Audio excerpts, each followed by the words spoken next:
So welcome up here, Alexandria, right? And give her a hand, everybody. She's going to come up here and share. And then after her, Brother Sam's is going to come up, and I'm gonna run out real quick and grab my information and come right back. Okay, so praise the Lord. Remember to say your name real loud, Alexandria, and be bold in Jesus' name. Amen. Amen. Well, I didn't expect to go first, but that's okay. My name is Alexandria Franz. Joanne and Michael here are my parents. I wasn't nervous probably up until now, but that's okay. I want to tell you a little bit about myself and where I've been and how I won victory over my life with God's help. When I was 12, my biological father died of brain cancer, and since I was Daddy's little girl, I kind of took it hard. When I was 14, I started experimenting with pills and alcohol and started smoking cigarettes without my parents' knowledge. Sorry. I actually almost OD'd one day. I came home from school and my mom walked in my room to check on me, and I was shaking, so I just told my mom that I was cold, and she gave me another blanket and walked out not knowing anything. At 15 years old was the worst. I trusted 3 men to respect me, and they took advantage of me in the worst way. The first guy actually got me pregnant, and I lied to everyone and told everyone that I wasn't. Then I was at school, and I blacked out and fell down the stairs at school. I was 6 months pregnant, and I lost the baby. It was a boy, and nobody except for my best friend at the time knew, and she ended up taking me to the hospital, and then I was supposed to go to the mall with her and everything after school, and I went home. She ended up taking me home as soon as we got out of the hospital, and she just told my mom that I got food poisoning or something, and, I ended up just let her sleep, and she'll feel better tomorrow. So then from 16 to 18, I couldn't graduate on time because of the surplus of court dates from those 3 guys.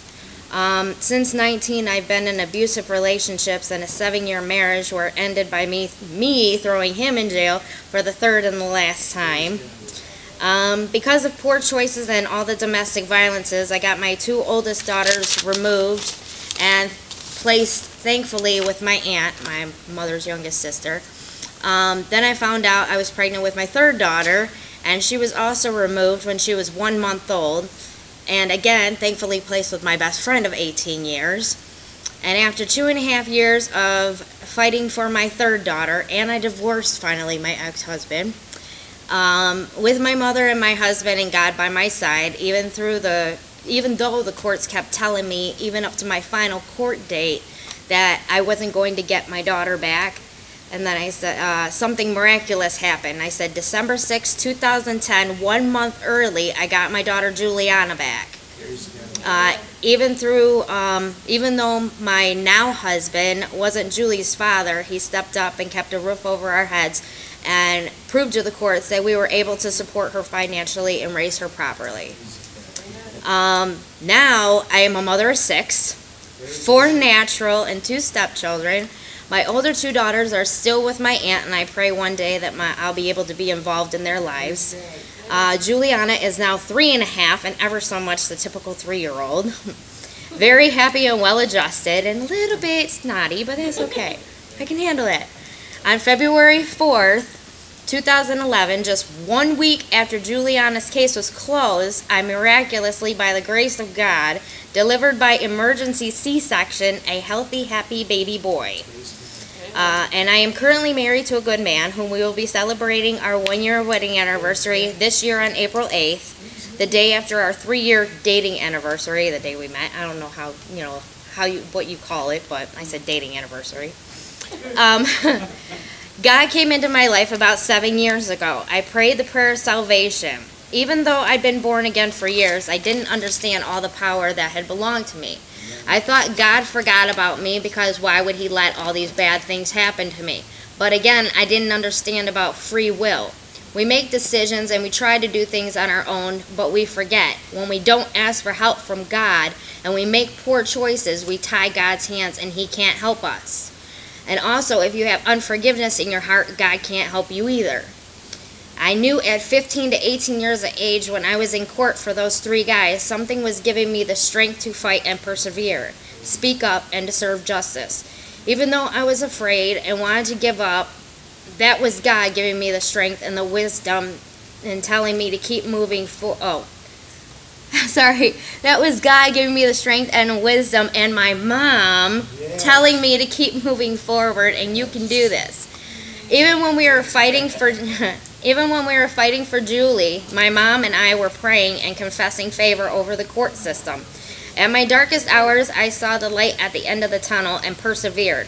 My mother is my angel, and the words that she kept repeating and that kept revolving in my head were, forgive me, I don't know some of the locations of these verses, but a couple days ago, Ma came over and gave me the location. So, Psalm 44, 7-8, the victory is already yours.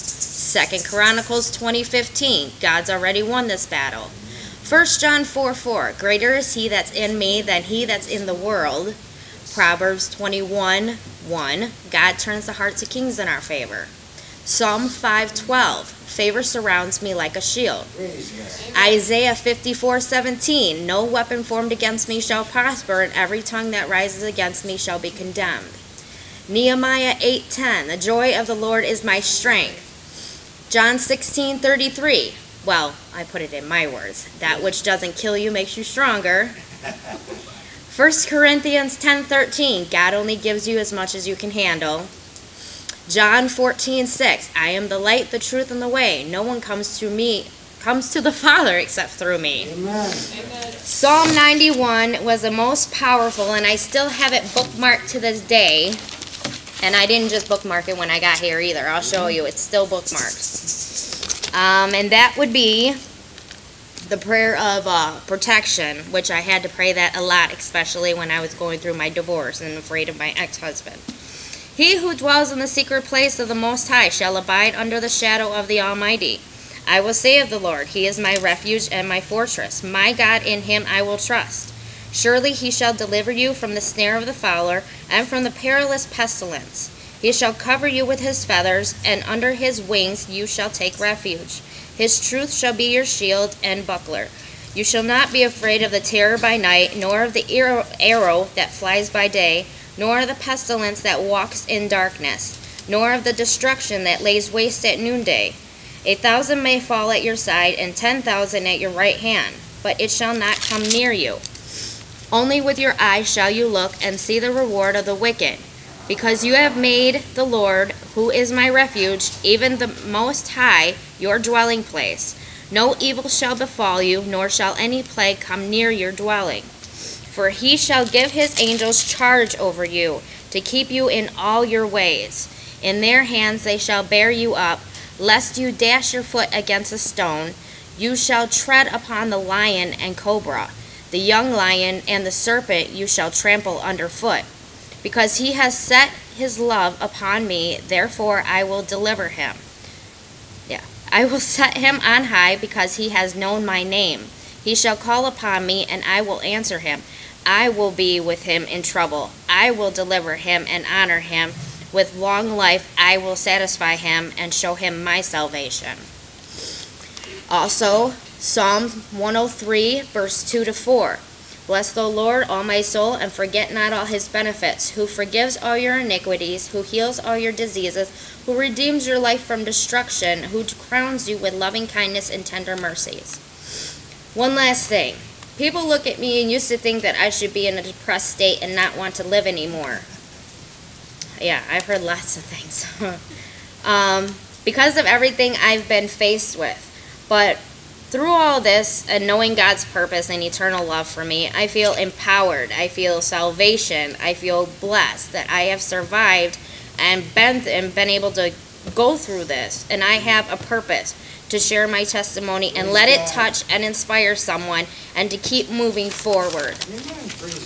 And also, remember, it is Satan that keeps us down and depressed and makes us feel unworthy and discouraged. You have to tell Satan, I have dominion over you on this earth. You are beneath me. I rebuke you, Satan. Take your hands off of my finances, marriages, whatever's troubling you, and get beneath me.